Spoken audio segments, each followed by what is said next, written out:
3 mayda bütün Türk devletleri devletlerinin bayraqlarını mən salonumda bəzəyirdi o salon.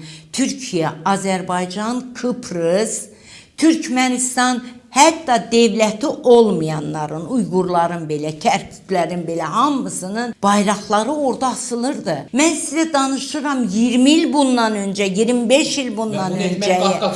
Deməyim odur ki, bütün bu tədbirləri qoyanda Azərbaycanın özündə mənə sual vermişdi. İsim vermək istəmirəm. Və bugün də çünki o adamlar millət vəkilidir. Kıbrıs'ı biz tanımışıq ki, oranın bayrağını buradan asmısınız.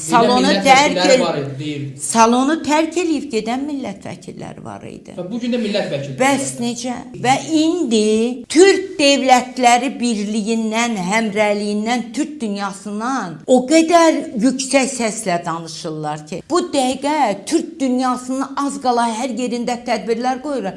Sanki 40 ildir bu yoldadılar. Həmin adamlar. Və mən çox böyük təəssüf eşilə baxıram və bir də sevinirəm ki, ayala bunları imana gətirmişik deyəsə biz. Əməyimiz boşa getməyib. Deməyim odur ki, qoy buraxın danışsınlar, nə gözəl. Amma heç vaxt belə adamların mən səmimiyyətinə inanmamışam. Çünki onlar əslində Türk millətini sevmirlər. Mən o sevgini 30 il bundan əvvəl görmək istəyirdim.